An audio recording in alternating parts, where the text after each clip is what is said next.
Vamos lá, quarto ano. Nosso último encontro hoje, nossa última parte é a correção daqueles exercícios, né? Espero que vocês tenham feito esses exercícios. Eu não vou aceitar as cópias, tá? Não quero que vocês copiem as minhas respostas. Eu quero que vocês consigam fazer a própria resposta de vocês. Na primeira questão, perguntava quem eram os jesuítas e o que queriam aqui no Brasil colonial, na América Portuguesa. A minha resposta foi assim: os jesuítas eram padres, isso aqui é importante, né? Padres da Igreja Católica, da Ordem da Companhia de Jesus, né? O grupinho deles, quem assistiu a aula aí sabe o que eu estou falando, era esse grupo, a Companhia de Jesus, por isso jesuítas, Companhia de Jesus. Também eram chamados de padres inacianos, porque quem criou esse grupo foi Inácio de Loyola, ou soldados de Cristo, né? O principal objetivo dos jesuítas era converter, transformar os indígenas ao catolicismo, né? Converter ao catolicismo, ou seja, a principal intenção, o principal objetivo dos o principal objetivo dos padres jesuítas, desse grupo de padres da Companhia de Jesus, era vir para cá, para o Brasil. Não só eles vieram para a Argentina, eles foram para o México, eles foram para todos os lugares da América. Mas no Brasil eles tiveram uma grande importância, pessoal. Grande importância mesmo, né? E então, o principal objetivo deles era converter os indígenas. Você pode inverter a sua resposta, né? Pode começar falando que entre os objetivos dos padres jesuítas, o principal deles era transformar os índios em cristãos, ou seja, catequizar os povos indígenas, né? Esses jesuítas eram padres, eram membros da Igreja Católica, né? E eram de um grupo, são chamados de jesuítas, porque faziam parte da ordem, do grupo da Companhia de Jesus.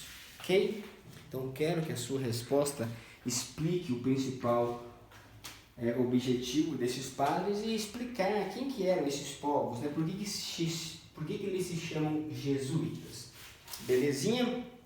Então tá, você pode pausar o vídeo, fazer as suas correções, comparar a sua questão com a minha, ver se está completa, se está incompleta. Pessoal, como nós estamos nesse período aqui de pandemia, né? Eu preciso que vocês se esforcem nesse sentido. Leiam as suas respostas. Leiam as minhas respostas aqui no vídeo. Pede para os pais de vocês lerem, fazer uma comparação para ver se está ok, se está faltando alguma informação, tá? Então, beleza. A segunda questão era uma afirmativa, né? Era uma afirmação, quer dizer, uma pergunta se podia afirmar que as aldeias indígenas e os aldeamentos indígenas eram a mesma coisa, eram organizados do mesmo jeito, né? Eu coloquei a resposta assim: não é verdadeira esta afirmação. Perguntou se podia fazer uma afirmação, né? Eu falei que ela não é verdadeira, né? Não é possível fazer tal afirmação. Não é verdadeira tal afirmação, já que nas aldeias indígenas o estilo de vida, o modo de vida era estabelecido, era criado pelos próprios índios. Então, por exemplo, o formato das aldeias, as casas, as ocas, as festas, o trabalho, tudo era o próprio índio quem determinava, né?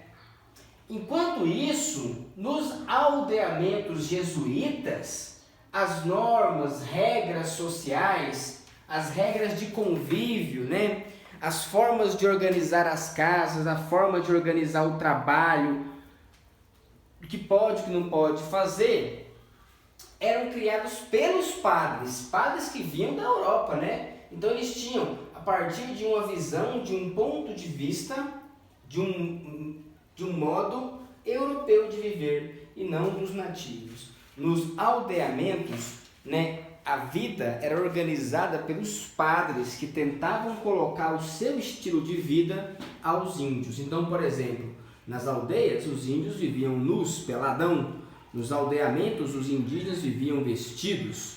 Nas aldeias não tinham igreja e as casas eram coletivas, viviam até 100 pessoas numa mesma oca.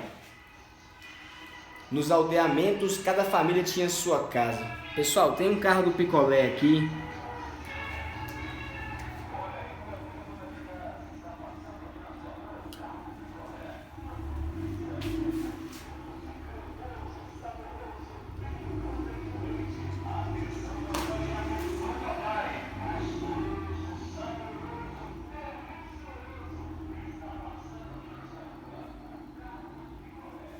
Foi.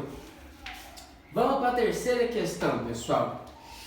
A terceira questão era de que forma, né, quais métodos, por quais meios os padres jesuítas conseguiam converter os índios, né? Então a minha respostinha ficou assim: para conseguir converter os indígenas, os jesuítas criavam as missões, né? Aquelas grandes vilas, os aldeamentos, missões ou também reduções ou aldeamentos, que eram grandes vilas ou cidades, verdadeiras cidades, né? Além disso, os padres inacianos, usei o outro nome deles, né? Promoviam teatros, jogos, brincadeiras e utilizavam instrumentos indígenas nas missas e músicas religiosas, né? Para deixar o índio mais familiarizado ali, o índio mais, né, aconchegado. Também buscavam aprender a língua dos indígenas para melhor compreender aqueles povos, né? Aprendiam a língua deles, convertiam eles na língua deles, e também era uma forma de tentar converter, ok? Então, pode pausar, pode fazer as suas correções. Desculpa, pessoal, pelo ruído, porque todo dia passa um carro do picolé aqui na porta de casa. Vamos lá. Podemos afirmar que os jesuítas... questão 4, pessoal. Perguntava se eu posso afirmar que os jesuítas protegiam e defendiam o modo de vida dos índios. Essa questão é mais difícil. Por quê? Porque ela tem várias formas de respondê-la. Olha como é que eu coloquei a resposta aqui. Podemos afirmar que os jesuítas queriam proteger os nativos da escravização. Ou seja, realmente o padre não queria escravizar o índio, não queria deixar o índio se tornar um escravo. Mas não podemos dizer que os padres queriam manter o modo de vida dos índios, já que queriam que os nativos, que os próprios indígenas, vivessem da mesma forma que os europeus. Ou seja, o padre queria fazer com que o índio vivesse igual a ele, com roupas, acreditando em Deus, plantando, ou seja, não queriam escravizar os indígenas, não queriam escravizar os indígenas mesmo, mas também não queriam deixar o índio viver da forma como ele vivia. Queriam fazer com que o índio vivesse do estilo de vida, da cultura dos padres, dos europeus, dos cristãos, ok? Pessoal, espero que vocês tenham feito aí, tenham gostado desse conteúdo, ok? Então, boa semana, bom feriado para vocês, bom fim de semana. Semana que vem nós estaremos aí de novo, tentando estudar um pouquinho mais, ok? Tchau, tchau, fiquem com Deus.